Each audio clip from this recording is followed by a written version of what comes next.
Right. Good morning, everybody. Thank you for tuning in. It's 9:59, so the webinar from the Retail Bulletin will be starting in less than 60 seconds. We're just going to wait for any last audience members to join us, and we'll be kicking off with webinar number 1.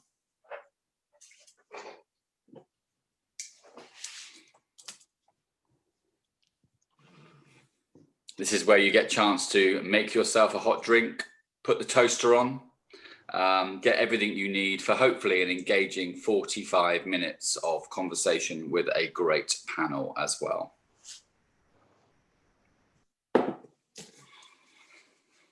Isn't it funny how 60 seconds feels like a long time when you're waiting for something to start? Here we go, 10 o'clock. So good morning officially. I'm Darren Williams. I am here presenting today on behalf of the Retail Bulletin. Welcome to the first webinar of 4 today. So hopefully you'll be able to join us for all 4 webinars. As I said, I'm Darren. I am coming to you live from central London. You might hear some background noise. That's my dog. She's called Scamp. She may decide to join us at some point. If she does, apologies in advance, but she does tend to like to make an appearance. I'm from Williams Harding Consulting. We are a interim group that does startups, distressed and expanding businesses. I'm currently the interim CEO of a men's skincare brand called Scrubbed, and also the interim ops director of a business called Story, which is owned by Harley Academy. And for my sins, I host events like this for the Retail Bulletin and others. Today is webinar number 1, what is considered successful customer engagement, the future of digital on future experiences in retail. And before we get into the chat, I'd like to introduce my panel. I'll get them to tell you about themselves individually, and then I'll come back to you to say how the session's going to work today. This will fill about 45 minutes of your time. And as I said, hopefully you will find it an engaging and interesting session. So over to my esteemed panel. I'm going to ask them to tell you a little bit about themselves and where they come from, and then we'll make a start with the session. Over to my panel. Who wants to jump in first? Here we go. Who's coming off mute first? Good morning. Thanks, Darren, for the intro. Great to be part of the webinar 1, and welcome everyone. I'm Saurabh Bahadur. I'm a customer insight and experience specialist. Over the last 2 decades, I've been helping businesses set up customer agendas, customer visions, and actually translate that into helping businesses make informed decisions and mitigate risks. I have worked across multiple sectors, from telecom to financial services to technology and gaming, as well as insurance and retail. My most recent role was up until July, was with Domestic and General as their customer experience director. Thank you, sir. Good morning and welcome. I should tell you that Saurabh's talking to us from Mumbai. So it's a hot and sticky 30 degrees there this morning. So yeah, coming from a very different environment, and we're all just a little bit jealous of that lovely heat. I'm going to move along the row, actually, as my screen dictates. So, Antoine, I'm going to ask you to come off of mute and tell us about yourself. And by the way, Antoine's in Athens, so this is becoming quite a global panel this morning. Hi, all. Good morning. Regards from Athens, Greece.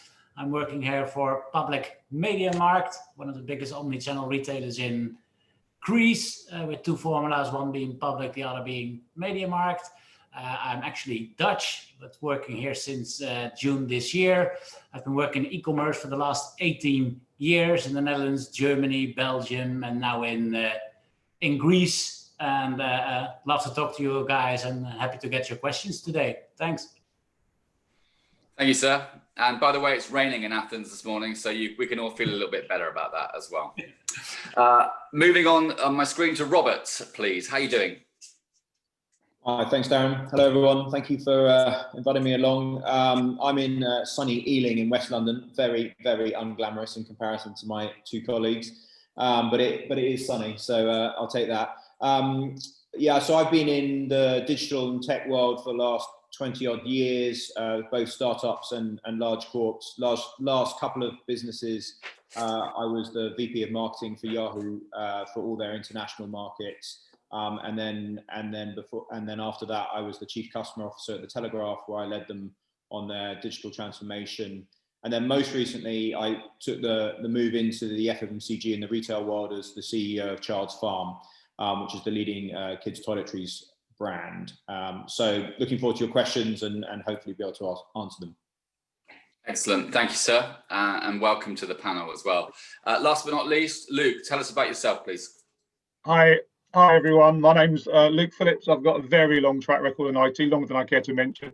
But the important point is for the last 16 years, I've been delivering major change programs in UK, European and global retailers and wholesalers, primarily working across the supply chain to support great omni-channel experiences. Currently, I'm working for Studio Retail, a fast-growing digital retailer with 1.8 million customers, but operating in a very niche market. You might well have not heard of us, unless you watched I'm a Celebrity last night and saw that we're a major sponsor, or you've seen our CHLDS Christmas ads. At Studio, I'm responsible for the Retail Transformation Programme, which is really aiming to bring Studio up to market standards and provide frictionless end-to-end experience for our customers.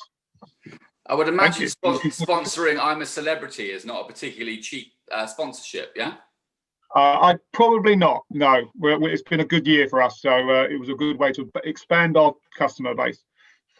Yeah, I have to admit, I do love the show. I'm finding it a little bit hard to get my head around the fact it's in a Welsh castle this year, but we're all in that transition of things being a bit different in 2020, so I'm sure I'll get fully involved. But great sponsorship for you guys. Just talking of sponsorship as well, thank you panel, by the way. It's important for me to mention the people that also made today's events possible. The Savio Group, who are experts to provide solutions to respond to customers' ever-changing needs. And Redeye also helped us out with today's events, and they are already trusted by hundreds of big brands with their digital marketing. Thank you to those companies. So today, I will be asking the panel some questions, but we really want to hear from the audience as well. I can see we have quite a large attendee list as well, so thank you for joining us.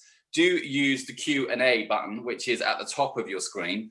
What we really like to do is kind of let you lead the webinar eventually, and you can ask general questions of the panel as an entirety, or you can pick on one of the panel members and ask them a question directly. So do type your question into the Q&A box. As soon as I start to see some activity in there, we will revert to that and use your questions instead.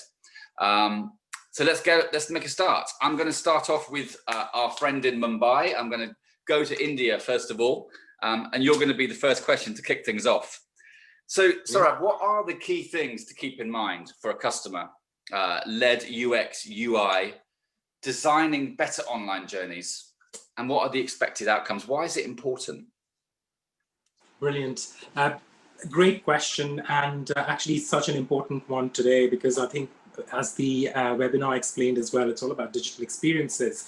And if anyone's been in and around throughout the globe, one can see the huge shift that is happening. So the key conversation is around how do we get the best experience possible and why is it important? Now, it's really important because it's all about ensuring when customers are using the channel they are choosing to use, there is no disruption and they're able to complete what they came in for. So there are three key things one needs to keep in mind to actually provide the best possible UX experience. And there's one more I'm going to add in the current environment, which is critical as digital journeys take prominence in the current climate. Now, none of these are really new. They've all existed, but they have come to the foreground, or they've accelerated in terms of their requirements and needs with the given pandemic and with the given use of the technology. So the top four things are data, what are you solving for? Customer, how do you make it customer-led? Competition, where can you learn and who is setting standards that one needs to be aware of? And empathy, and how do you drive that on the digital? If I start with the first, it's data. the key question I think to ask to make a UX journey successful is, what are you solving for? As we move more onto digital, you can't try and solve for everything, which means you need to prioritize. So you must use your funnel analysis or your analysis from live chat, or why are people dropping off digital to go to the contact center, the surveys that exist, and try and understand what is it that you must tackle. For example, when I was working with Dixon Scarphone, it was all about customers only coming through a guest login and not trying to sign in, which meant we didn't know how we could get more information from customers. So it was about understanding, giving them easy access just through their email and actually telling them what they get in return if they do sign up, i.e. they get to know where their delivery is, when it's arriving, what is expected, so on. And then we saw the signups increase. So it's about why you want to increase the funnel up at the top end and then keep increasing it as you go below. So that data aspect of it is really key. I know a lot of companies have issues around investing into data, but it's not even about getting it perfect. One can start really simple and just look at the logs of contact centers and why people are dropping off. Have a unique number put on your website so you can track that.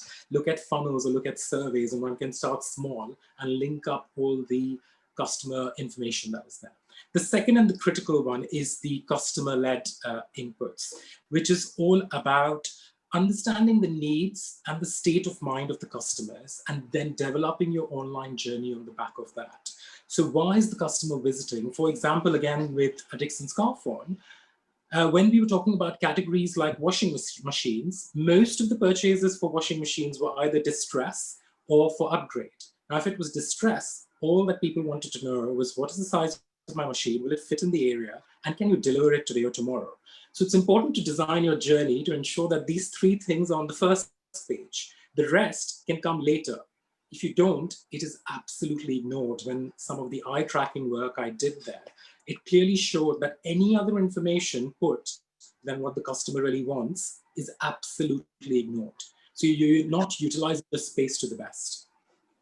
Third is competition. The likes of Amazon, the likes of Next and DPDs are actually setting, especially now, what customers are experiencing. And customers don't bifurcate by industries. They go, if DPD can give me updates, if Amazon can give me updates, why can't domestic in general? Like even in insurance, they expected us to have similar updates. And last and not the least, which is really important now, is empathy.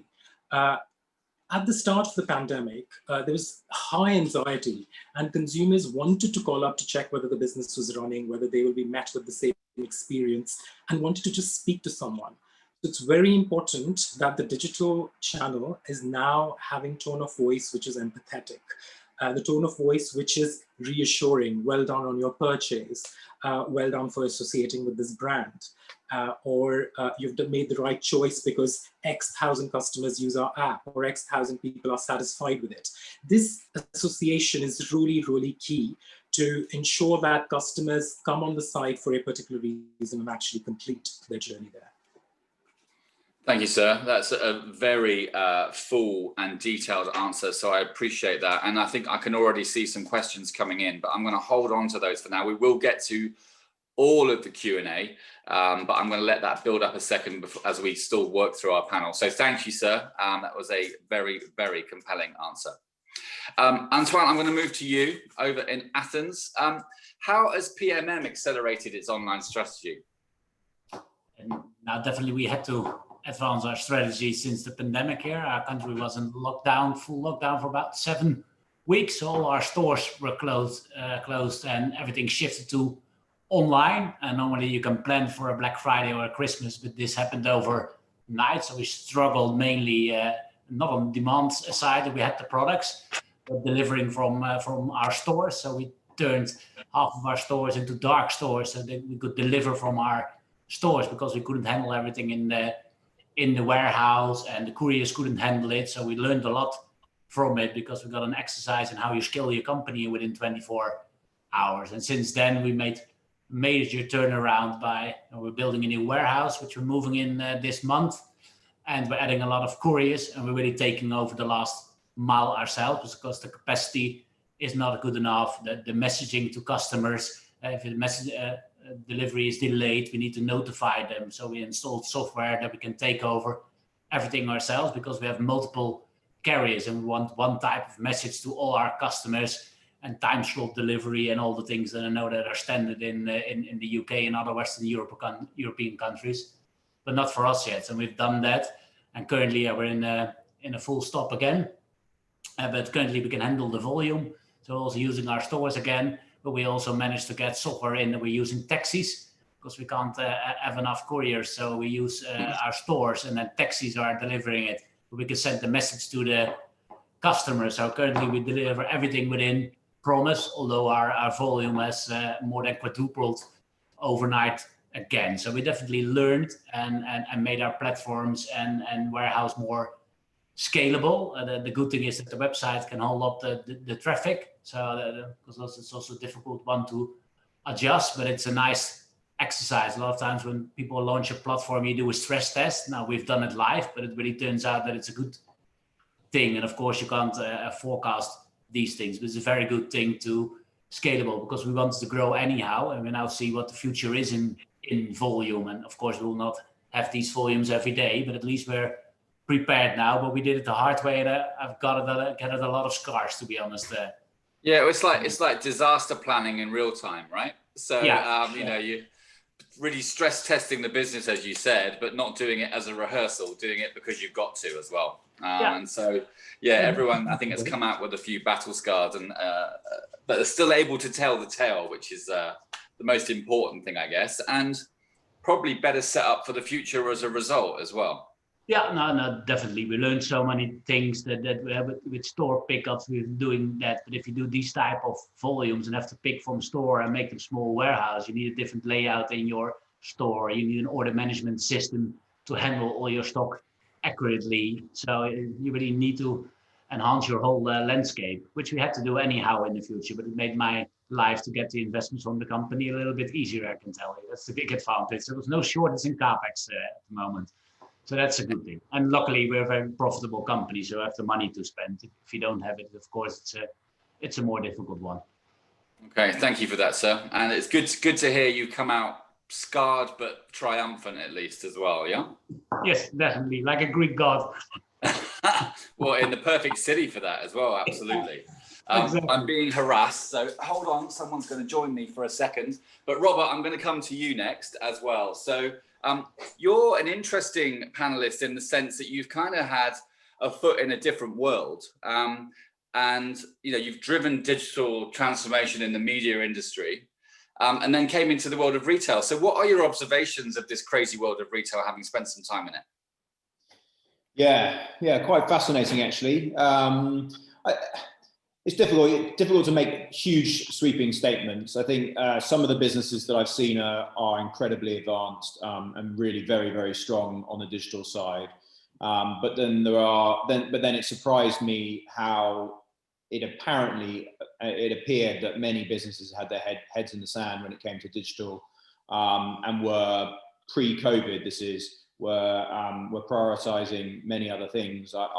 I went and visited many of the big retailers when I joined, and I was pretty surprised at how infrequently digital was mentioned and online was mentioned, and some of the big seminars that I attended, you know, one which will remain nameless, it took an hour and a half to mention online, and before that it was all about price, it was all about the competitive set. And so it really surprised me actually that online at that point had been so far down the priority list, or apparently so. So that's sort of one observation. Now that has obviously shifted massively in the last 6 months, and as Antoine mentioned, it sort of almost has been a good thing from a business perspective that the businesses have suddenly had to focus on the digital side. The other observation, I think, is from a talent perspective, having worked the last 20 years in the tech and media spaces, where, you know, people have grown up working around digital marketing, working around UX, UI, the engineering side, and the data side, and that is not necessarily a language that a lot of the people in the FMCG and the retail world is native to them. So I think there's going to be and has been a massive shift there, but there's still a long ways to go. And bringing that talent in and doing the training to get people up to speed in the digital world strikes me that there's a long way still to go in retail and FMCG more broadly. Yeah, there needs to be a merging of the talent, I guess mutually as well, because I think each can offer something to the other as well. Yeah, the rigor and the marketing expertise of the retail and the supply chain side of retail and FMCG is amazing, and certainly the digital worlds and the tech worlds could learn a lot from them, as you say, vice versa, totally. Yeah, and retailers have traditionally been quite disciplined in the way that they operate their models as well. But then sometimes that has been to their own downfall as well. So they've been so disciplined about this is the way that we do things around here, that the world has been carrying on around them. And that's ultimately what's caught some retailers out as well.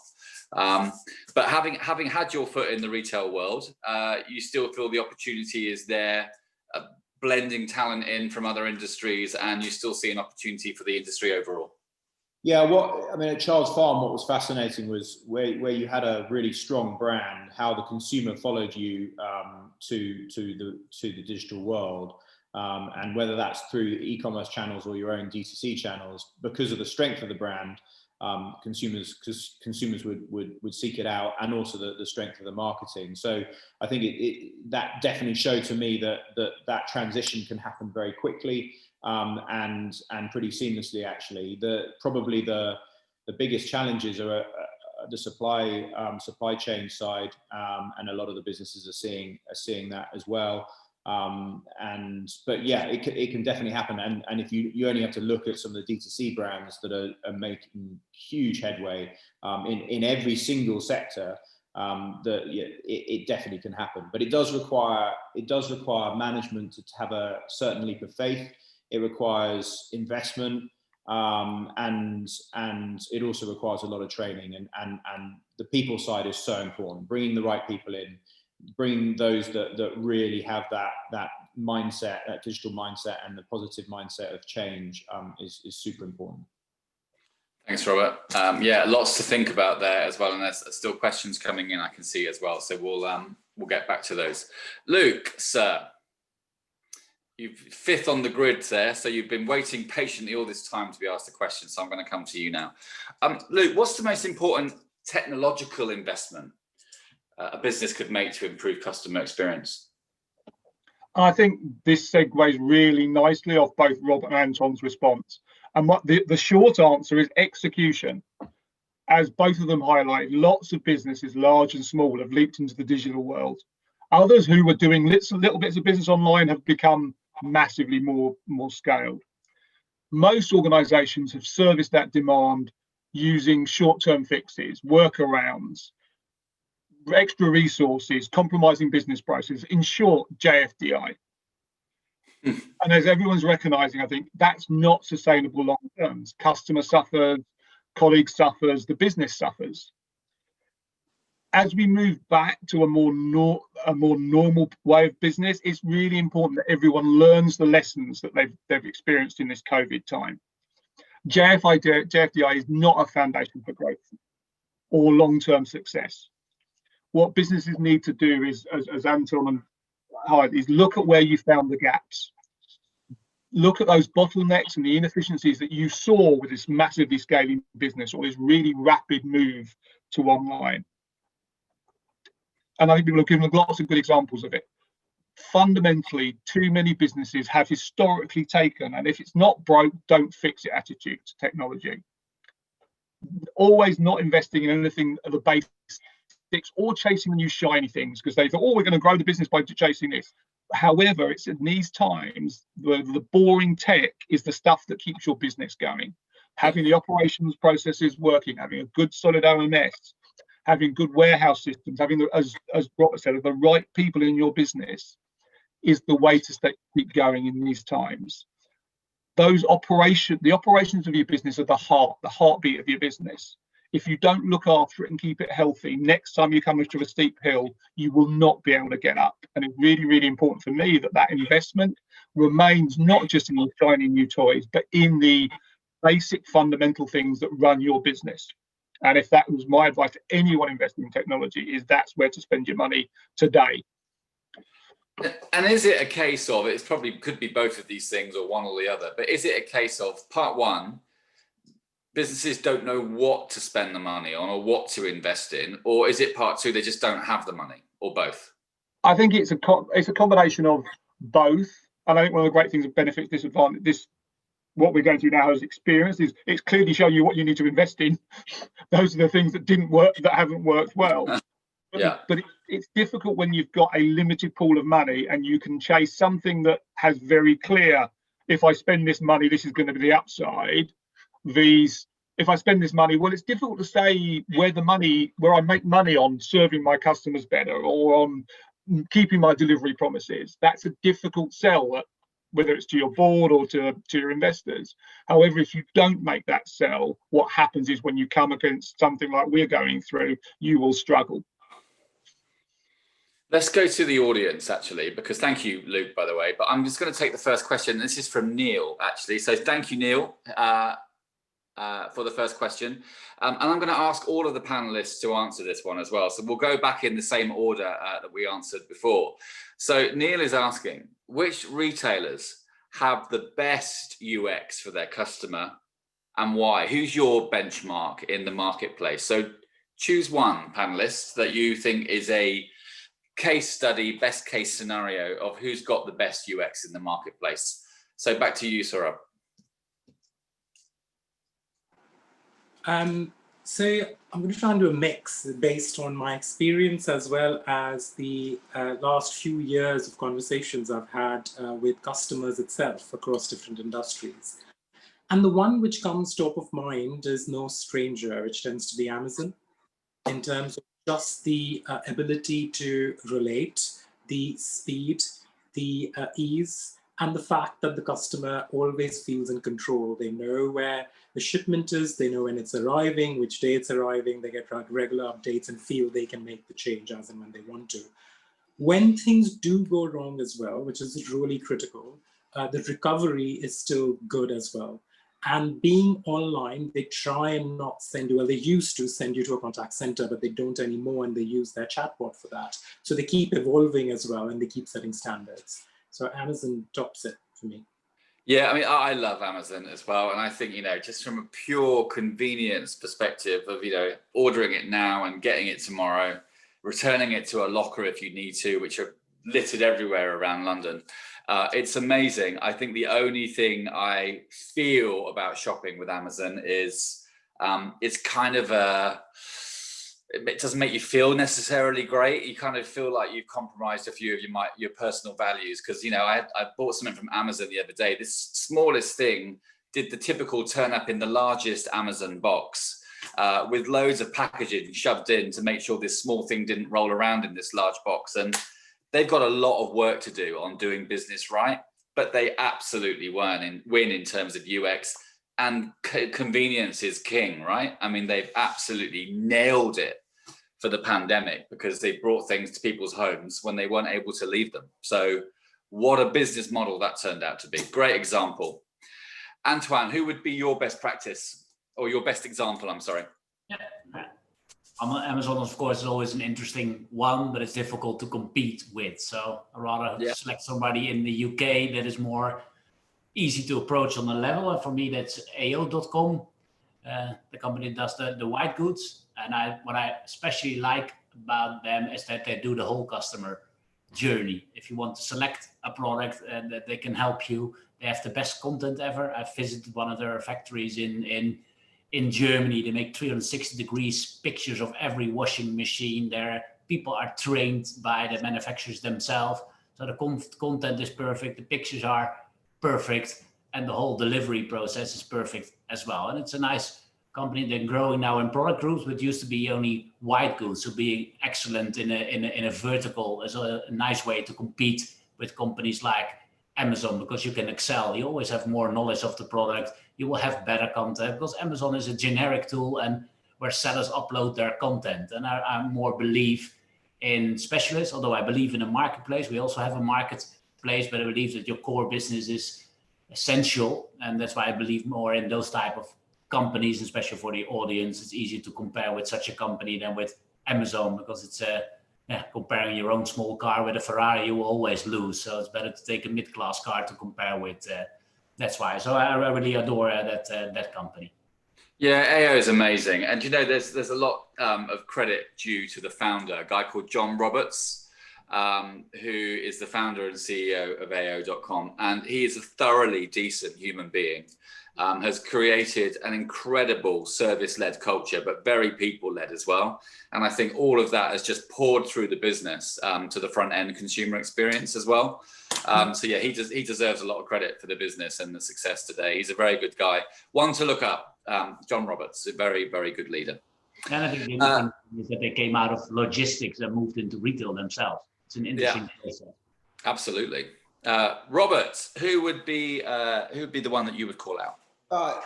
I'd call out a British startup or scale up, pretty big now. Gymshark. I don't know if you guys have seen them. Wow, they've had a huge valuation the last few months, haven't they?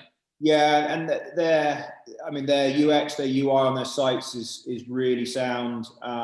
They're very, very good at the social side and tying social together. Their social channels are really, really strong. So I think when we were replatforming and looking at our UX UI at Child's Farm, we certainly turned to some of the retail fashion world for some inspiration. I think some of those sites are really impressive. ASOS obviously are very, very strong. And then we also looked at other sort of beauty brands, and I think Revolution Beauty is very, very strong as well. Again, the way that they combine, you talk about content, they talk about their social content, and then how it flows through into their retail experience, and then on into their customer experience thereafter is very, very strong.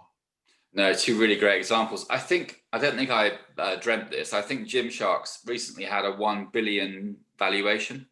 Yeah, it wouldn't surprise me. I mean, they were in the Fast Track 100 last year or last couple of years, I think. And, yeah, I mean, it's an incredible story. One founder as well, a really young, ambitious guy who had this idea.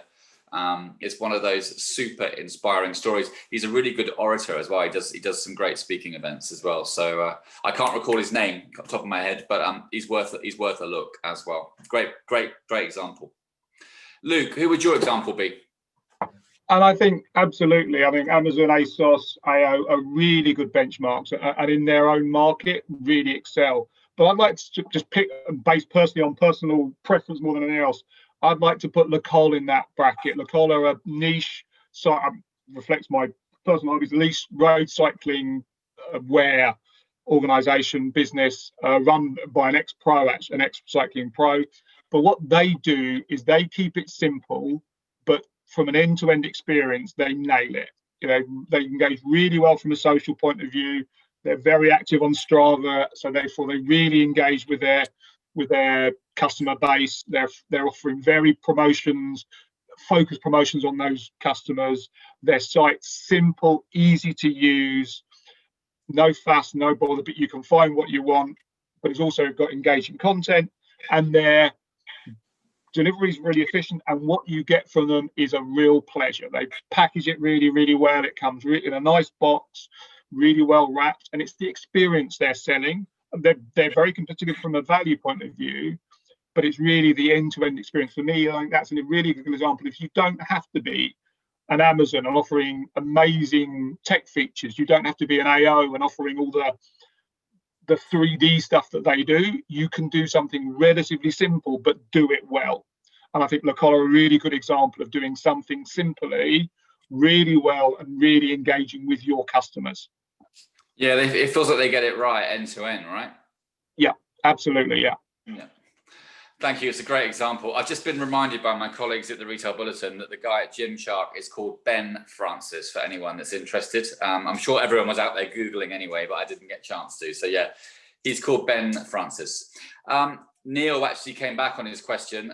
Thank you, Antoine. He agrees that Amazon offers scale and ease, but kind of to my point, offers little inspiration for the consumer at the same time. And then a comment from Eva into all panelists that Amazon is a great example, but it has not cracked fashion. So in my sector, it hardly registers against ASOS or Zalando, for example. She's just saying that you can win against them as well. So I think it's always good to have that reminder that although they may be mighty, there are still things that retailers can do that Amazon can't do. I'm sure they have a whole department working out what that is right now, and they'll find a solution. But there are still some ways to do things better than Amazon. I've had another question in from Mark. This one's actually targeted, so for Saurabh and Robert, actually.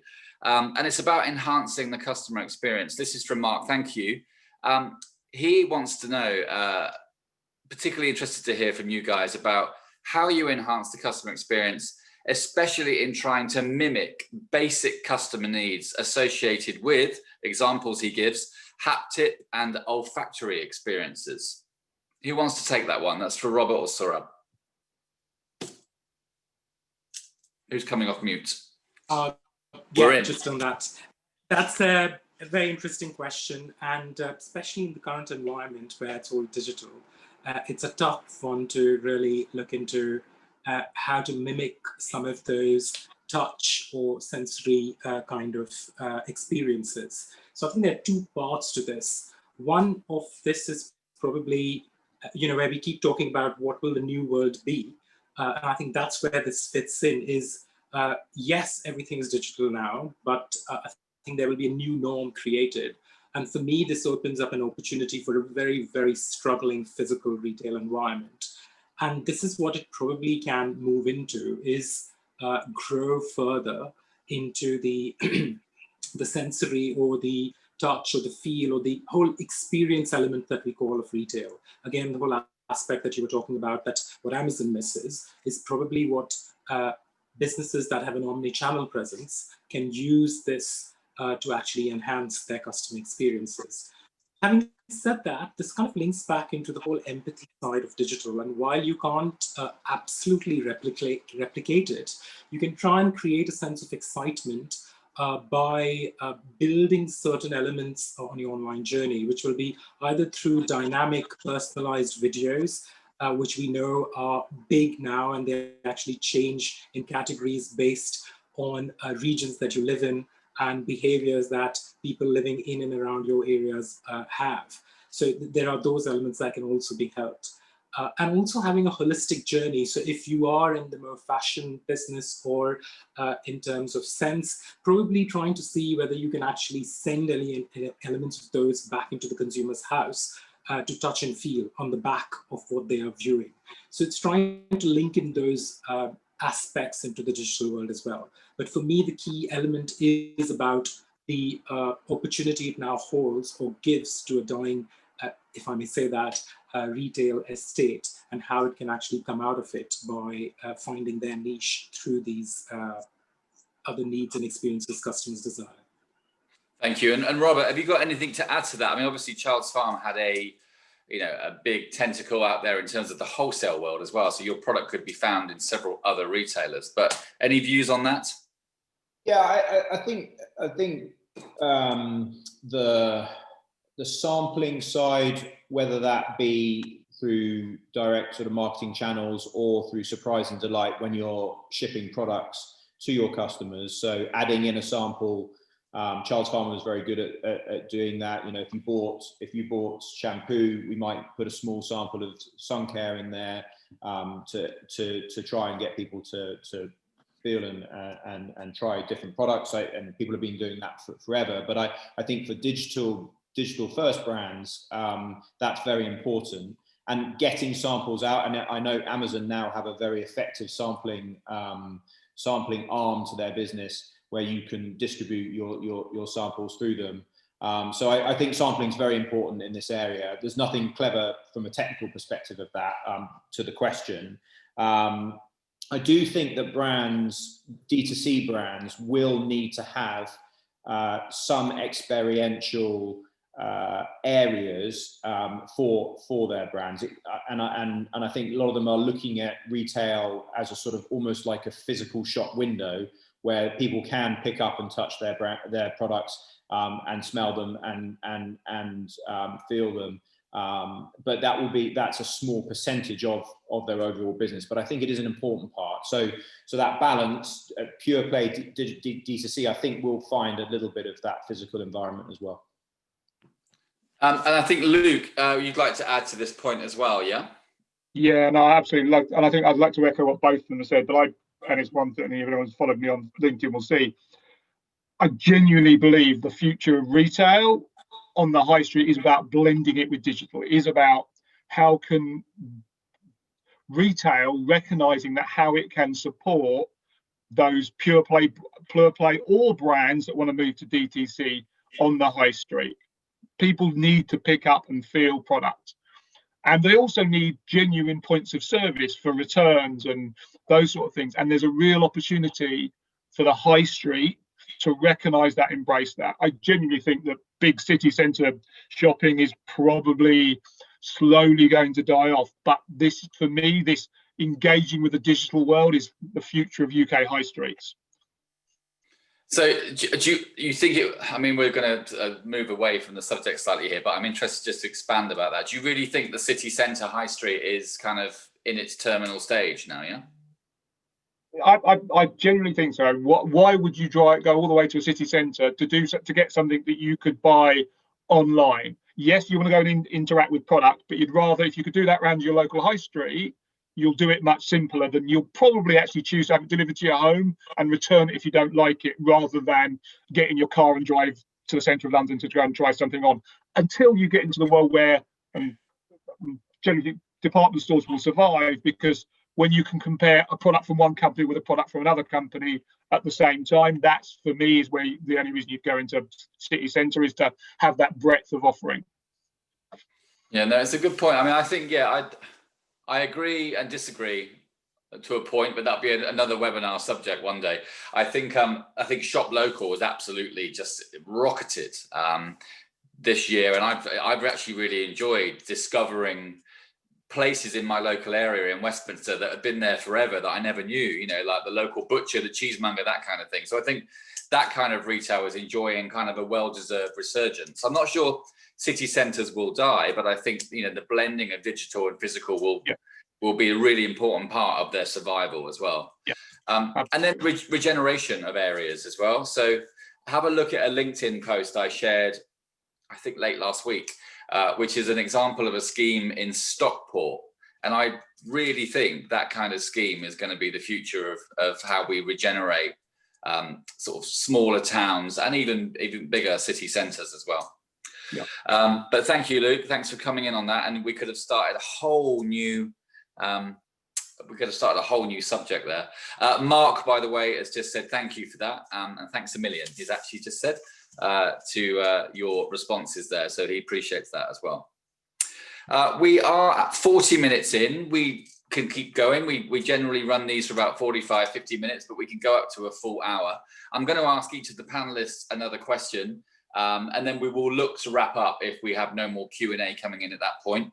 We've covered all of the Q&A and comments so far, but you've still got time to ask the panelists a question if you wish to.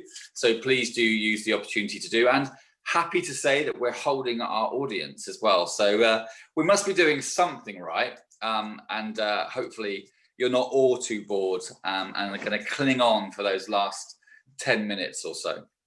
So again, in the order that we were before, I'm going to sort of come back to you, Saurabh, over in Mumbai, and really just ask you, how can you make the journey, you know, good old word, holistic? So join it all up for your customers, keep them loyal, keep it experience-based, but really be different in the market at the same time.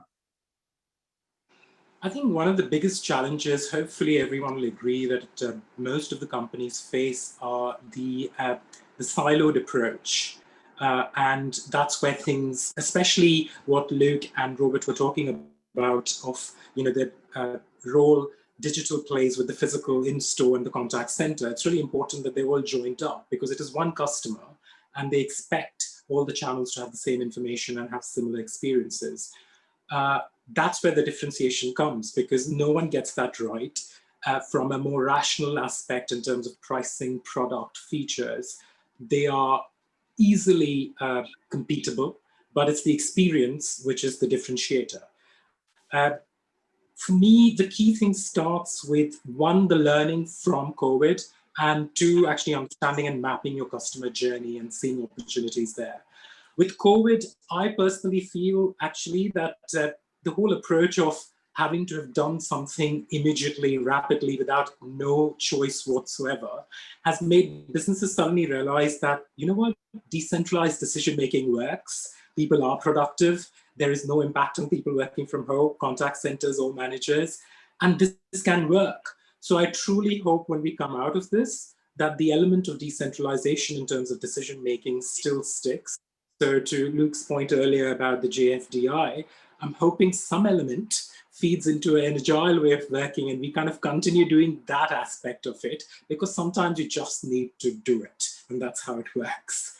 The second element is actually just understanding customer state of mind, customer needs, customer motivations across the entire journey. They really differ, and I've seen that in my experiences. When you're working with, say, insurance, the state of mind at the initial part of the journey is really anxious. They want peace of mind, they want something very simple, they want to be able to tell someone, get me a repair.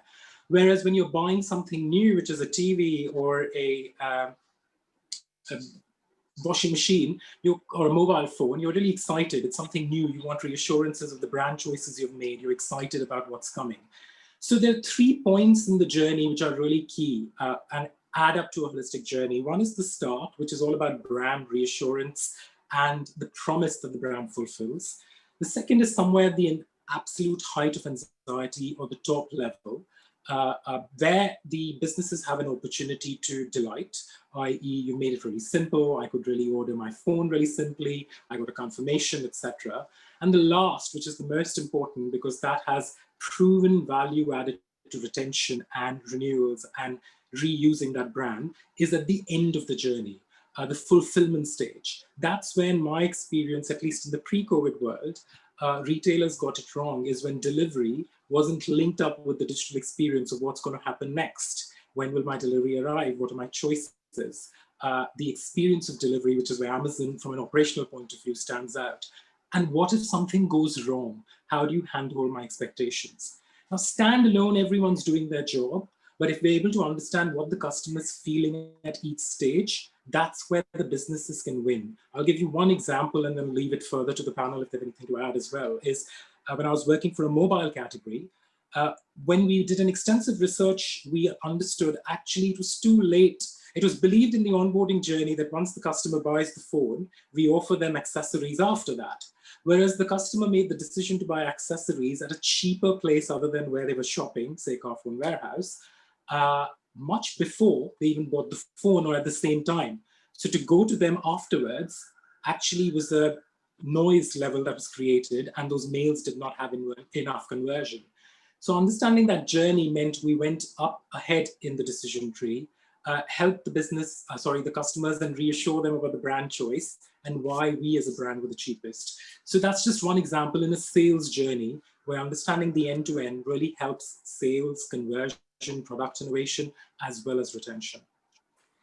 Thank you, sir. That's a very full answer, but lots of detail in there as well. So much appreciated. Thank you. And thank you for your time on the panel today as well. Antoine, how can marketplace retail support those smaller businesses that might be needing some help right now? Yeah, definitely. I mean, especially during the whole COVID lockdown, if you're a small store, you don't have a big e-commerce presence, you really lose all your business. And we started our marketplace about 2 years ago, but it's really ramped up in the last 6 months. To give an idea, we went from 245 sellers on our marketplace to 2,000 in just 3 months' time. So I think all small businesses have seen the benefit of doing it, and it's a win-win situation for us as well. We increase our product catalog, and also helps us that we now have far more couriers, because every city here in Greece might have a local carrier that will use by the seller. So we can actually ship a lot more products to customers as well. So it's a big advantage for the sellers, and they're very happy. We have low commissions. We're not Amazon. We really want to build the e-commerce growth in Greece together and not with the big foreign companies. And that's why this really helps. And we see enormous growth, and they're all happy, but they're also struggling. It's a different game. They don't have any product content. So I currently have 60 people creating product content for local businesses because they don't have any pictures. They don't have a short description, long description. So we write all these things. So once we have a product, they have an offer, that's easy.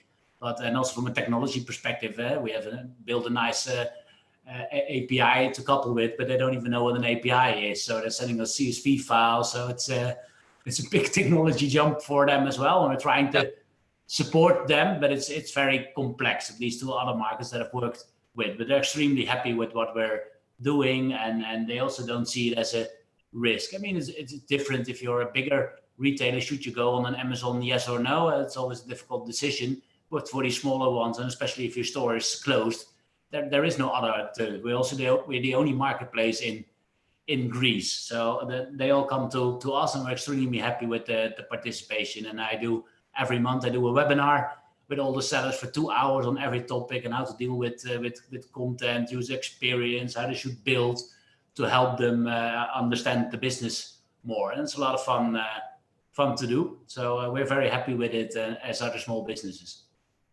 And just so you know, Antoine, if you ever need my help out there in Athens, I'm happy to consider popping out for, however long you'd like me to come out for. Yeah, well, we only hire experts, not people who come for the weather. Touche. All right. Thank you, sir. And thank you for your contributions to the panel today as well. Robert, we've had a question in actually from someone calling themselves Retail Bulletin guests. So thank you, mystery person. But they would like to know a view on the UK Institute of Customer Services annual index. There's a mouthful. And John Lewis is still in the top 3. So you've got a bit of John Lewis in your resume. And so this person's saying it's not a criticism of John Lewis, but when we consider some of the brands we've already discussed today, is John Lewis still relevant? Yeah, I mean, it's a good question. I started my career on their management scheme when I left uni, and I have a real fondness for the brand. I think what I think they've got to do, and what they've got, the opportunity they've got, is that their customer experience in store was and is unparalleled. The knowledge of their staff, the quality of their retailing, the quality of the products that they choose is fantastic.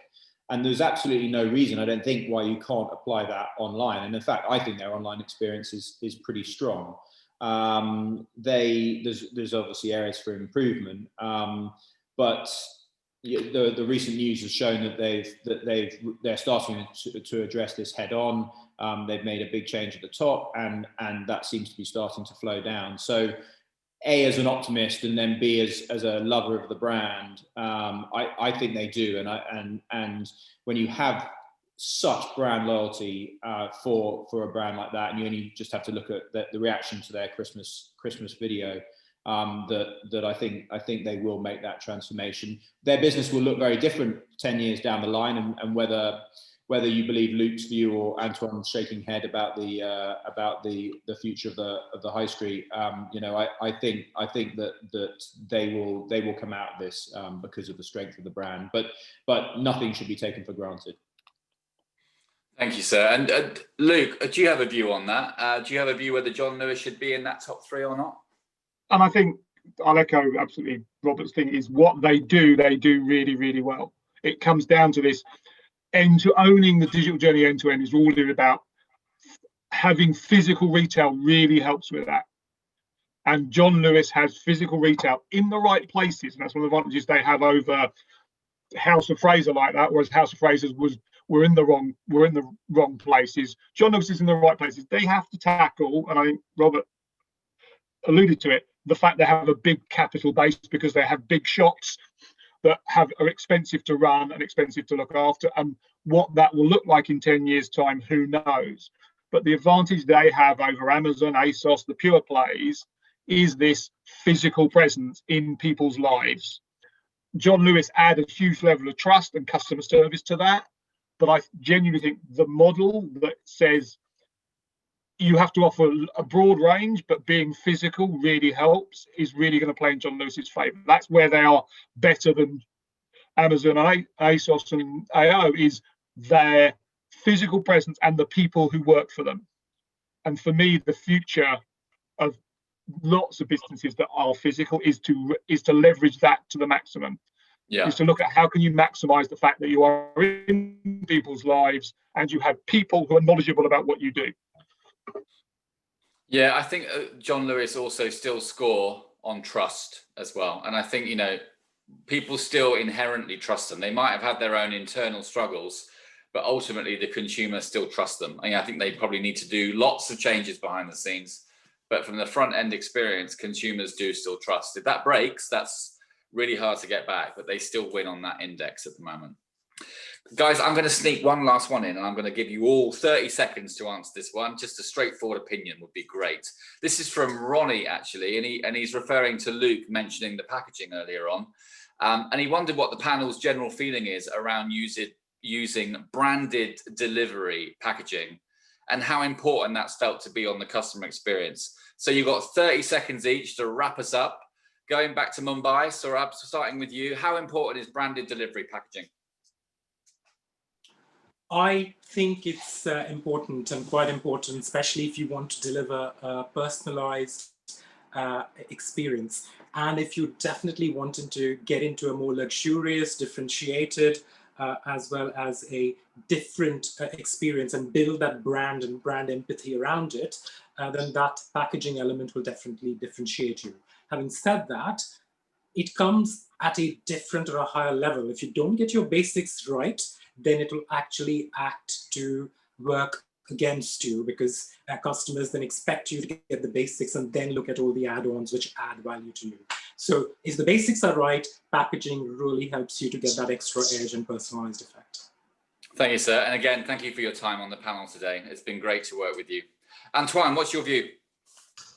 No, I definitely like branding, especially if customers do a pickup at a pickup point. Of course, your parcel stands out if it's nicely branded, but don't forget it's a bit all the warehouse automation. We have machines that have endless carton. It's very difficult to put your brand on because it cuts it in on size. So you can only have a small piece, only your brand. You can't put messages on it anymore. And the second is its durability. A lot of times products are really, really well packaged by the manufacturer. Should I then put a box around it for the branding? Well, it's waste. So on one hand it's brand, but a lot of customers don't like the additional packaging. So I think it's always nice and it's good to differentiate. But yeah, from an environmental perspective, you should be careful what you do, because a lot of customers find that more important, and they don't think it's important for them that we have a nice box. So it's a mixture of both, but it's definitely changing due to automation in warehouses. Thank you, sir. And I'm waiting for my invite to Athens, so you have my contact details. But thank you. I will, Darren.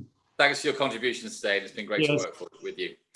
Robert, your view on the packaging point? Yeah, I think the basics, Saurabh talked about, is really important. Your goods have to arrive alive, as it were. They have to not have leaked or have had issues. So making sure that the packaging does what its main aim to do is very important.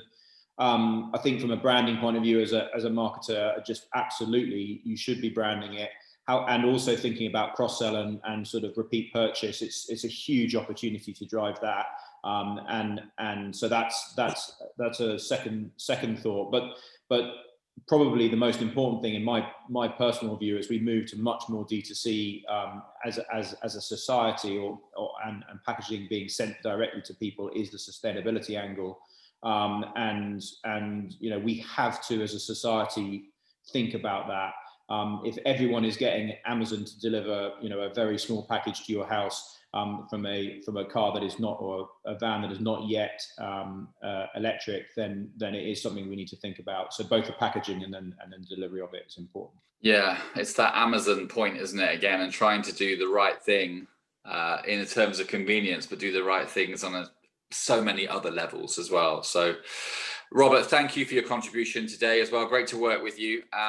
And Luke, wrap things up for us. Finish off on this point, please. I think the and actually go look at Nicole is a really good example of these days with the power of shipping your own container SIOC done right, you can address that environmental concern and the marketing concern. Coal, the outside of Coal's box is a bog standard brown box that will work through any distribution center. Inside it, it is fully branded. That comes from the manufacturer that way.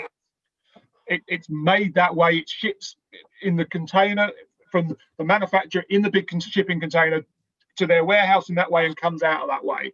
By doing it that way, you address both of those. Can I brand it and can I be environmentally friendly? And I think too often organizations that I've been through this a couple of places, when they get into SIOC, they think you have to do, it's an either or. Done properly, it's a both. Thank you, Luke. That's a perfect place to wrap it. And thank you for your contributions to the session today. It's quite funny, actually. My dog's been very well behaved, but there's a leather armchair in my living room that she's not allowed to sit on. And she's basically spent most of the webinar sitting on a chair that she's not allowed to be on. So she knows how to pick her moments well. Thank you, all of you, for sticking with us. We've held our audience really, really well.